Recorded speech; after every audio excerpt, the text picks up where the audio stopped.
will win the 2022 general elections? Raila Odinga or William Ruto? Many people have been asking me why I seem convinced that Raila Odinga will win this election, that William Ruto cannot win this election. Today I'll break it down. And it has nothing to do with whether I like Raila or hate Ruto. In fact, Ruto is a good guy. I believe there are two reasons why Ruto cannot win the 2022 elections. The first is to do with the people he's going against. Ruto is running against Raila Odinga, supported by Uhuru Kenyatta. So you have Ruto on one side, Uhuru and Raila on the other side. The question is therefore, can Ruto manage these two? I'll break it down. The second reason why Ruto cannot win this election is to do with the actual numbers. You might want to ask, where are the numbers that can propel William Samoei Ruto to State House? In my considered opinion, he doesn't have the numbers. But again, I'll break it down. So let me start with the first hurdle that William Samoei Ruto faces in his quest for the presidency 2022. If I rank politicians in this country by sheer ability, how shrewd they are, how much of politicians they are, in the last 20 or so years, number one on the list is President Daniel Toroitich Arap Moi, unmatched, unrivaled. Number two on the list of tough politicians, Raila Amolo Odinga. Number three on that list, Uhuru Muigai Kenyatta. Number four, William Samoei Ruto. And I may add, there isn't number five, there isn't number six, there isn't up to number 10. If you are looking for these other politicians, they will begin from number 11. So these four are tough politicians.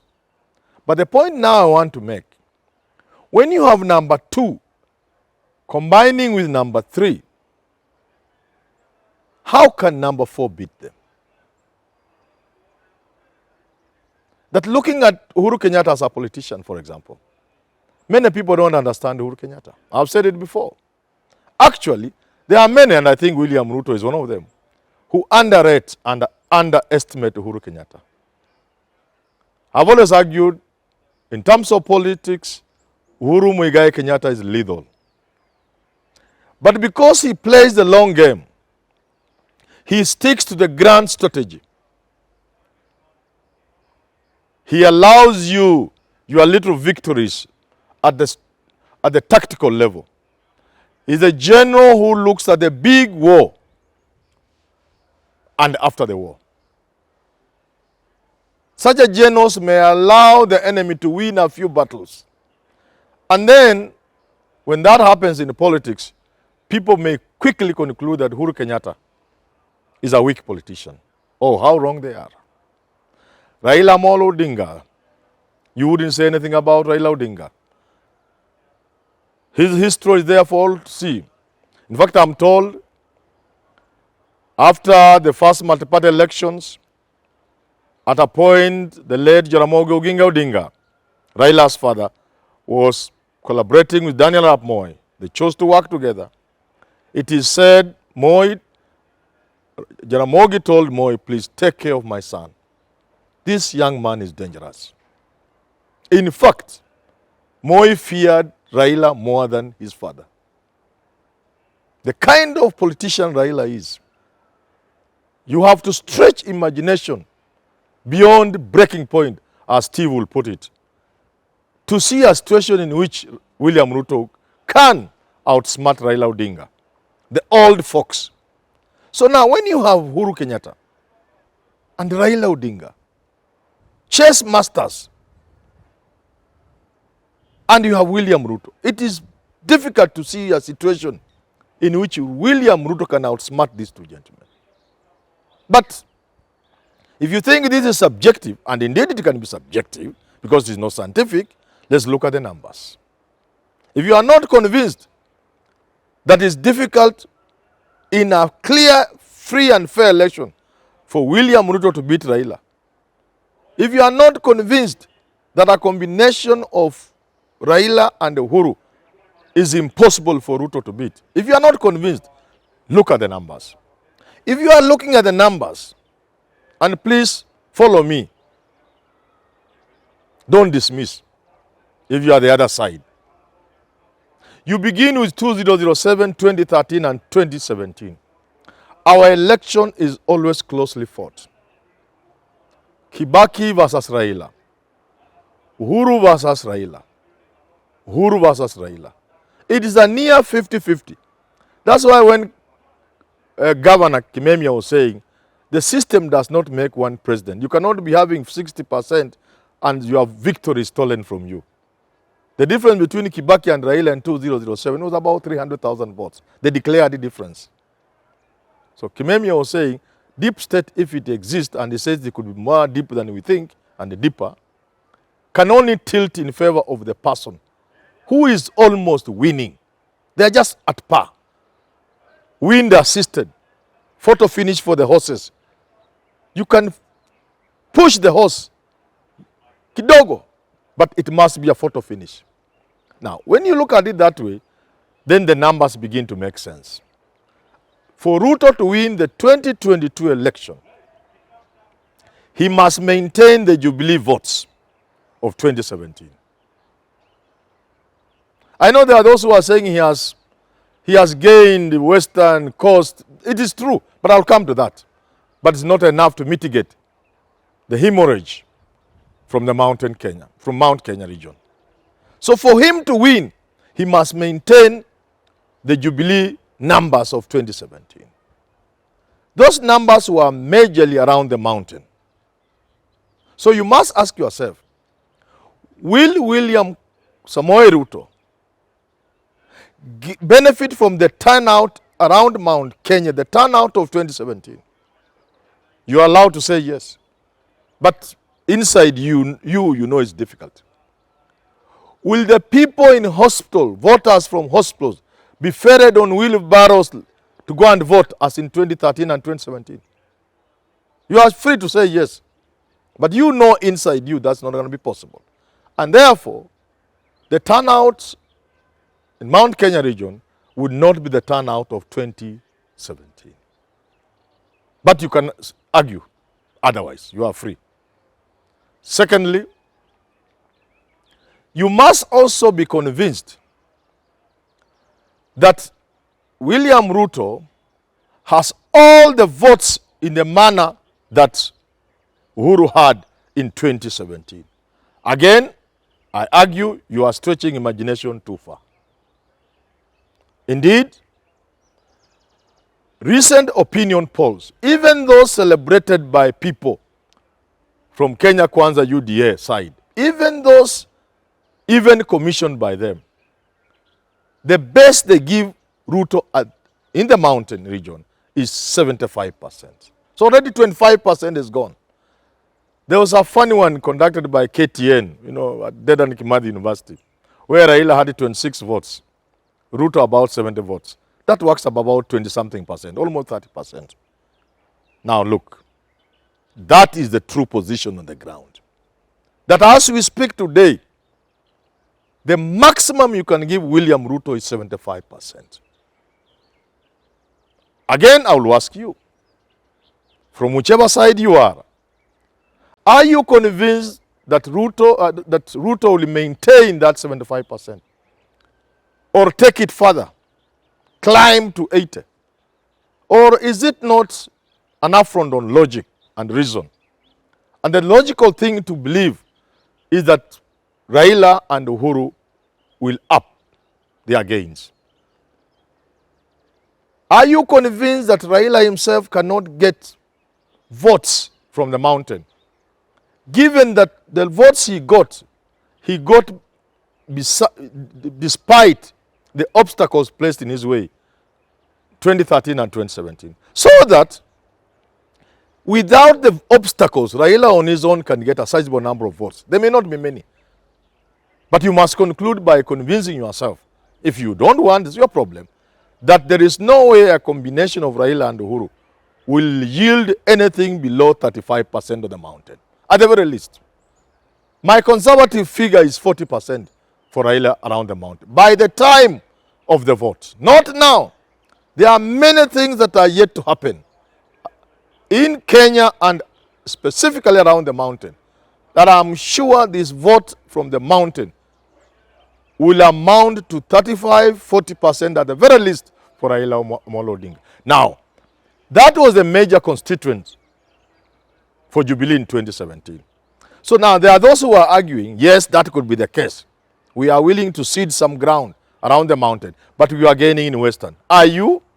Indeed, yes, Ruto has a presence in Western Kenya. But does it significantly alter the 2017 landscape? The answer is no. Because unknown to many people who are arguing that Ruto has gained in Western, Uhuru got 49% from Bungoma and a couple of votes from the other counties in Western. So even if Ruto has upped his game, the Jubilee gain by 10 or so percent, it is still not significant because it is what they got in 2017. So the little extra they are getting now cannot mitigate the hemorrhage around the mountain. Ditto the cost, the same at the cost. There are people who are seeing Ruto making inroads at the cost and saying he has gained. They forget that even in 2017, Raila didn't get 80%. He got 70-something%. The rest went to Jubilee. So what you are noticing could simply push that 27% that Uhuru got 25% by maybe 10 to 35%. Again, it is not significant to alter the map of 2017 because of the hemorrhage around the mountain and the turnout. So you must see that. You may wish to go to Nyanza and note that in 2017, Uhuru and Raila shared the Kisii vote. I think Uhuru got Nyamira, something like that, about 50-something%. Today, that's not the case. Anybody can confirm. You can go and carry an opinion poll. The situation has changed. It was so bad for Raila in Kisii land, Abagusi never gave him even one MP. That's just how bad it is. It was. The situation has since changed. You could move to Maasai land. They were 50-50. Raila took, I think, Narok, Jubilee took Kajiado. The situation has not changed. Indeed, talking of Rift Valley, when the people hear Rift Valley has about 6 million votes, they forget that the Kalenjin counties in Rift Valley are just about 5. Bomet, Kericho, Nandi, Uasin Gishu. I think those are the major ones with major votes. The others, Elgeyo Marakwet, don't have. Also remember within the Rift Valley, for those who want the numbers, West Pokot was Jubilee, cutters of Gideon Moi and Kanu. Today, West Pokot County has Pogisho carrying the Kanu banner, and the Kanu is Jubilee, Kanu is Azimio, and the governor, Lonyangapuo Po, has his own party. Therefore, the major players, the entire political leadership of West Pokot is firmly within Azimio. You can carry that to Turkana. You can carry that to Samburu, which was Jubilee that time, and which now is decidedly Azimio. You may spill the Samburu into Laikipia, that constituency represented by a female MP, who I think there was an altercation between him and a former MP who was jailed for slapping her, Laikipia something. The Samburu now, you can see the picture I'm trying to paint. You can go on and on and on and say, by generally, and the picture that you get from Northeastern, for example. Northeastern people voted for Uhuru Kenyatta and Jubilee, except for one county where Raila had, I can't remember which one. Today, if you go to Northeastern, the entire region is Azimio. Let's look at Nairobi, for example. 2013, 2017, a near 50-50, but in favor of Raila. So Raila got more of Nairobi than Uhuru in 2017, but not by big margins. So what changes this time? Raila still maintains his 50 plus in Nairobi.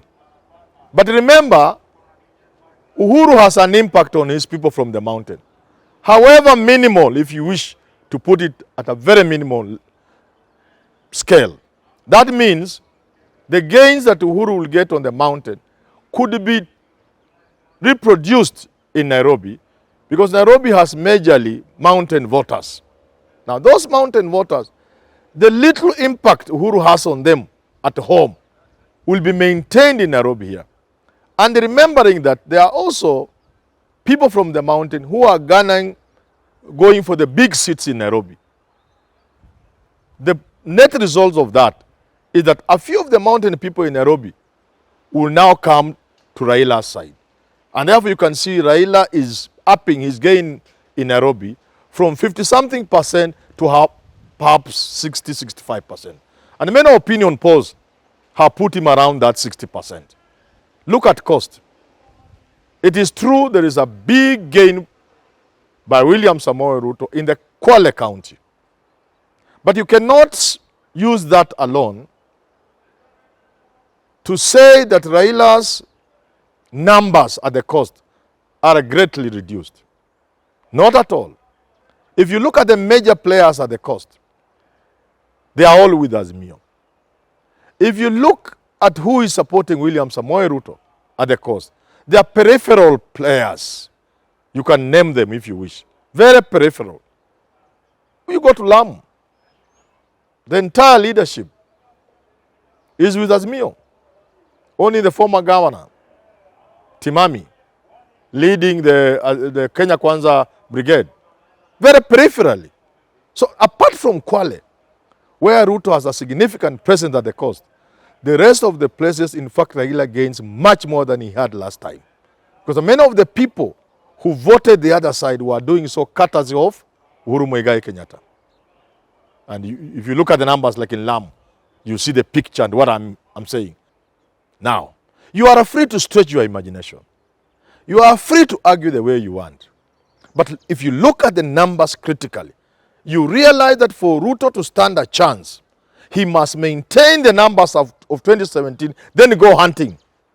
Because that victory was also disputed. He must maintain the numbers, then go hunting to defeat Raila. As it stands, he suffers majorly from around the mountain. First, from the expected lower turnout, and the two, from the Uhuru Kenyatta onslaught. The numbers he loses on the mountain highly compromises his chances, given that where he's making gains, ostensibly making gains, those areas he's only topping what Jubilee had by a maximum 10%. And that there are places like Kisii, places like Northeastern, West Pokot, Samburu, which have tilted now in favor of Azimio and Raila. And therefore, when I look hard at the numbers, I give the numbers a hard look.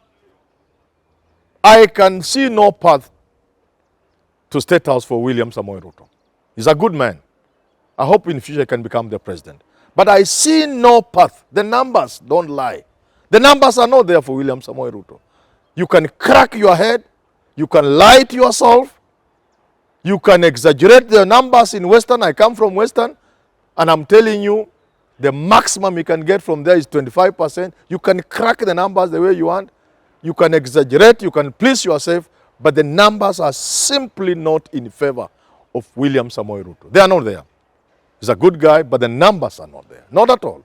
And therefore, finally, in conclusion, it is stretching your imagination too far and having such a blind loyalty to imagine, one, that William Samoei Ruto can outsmart a combination of Uhuru Kenyatta and Raila Amolo Odinga. Number two,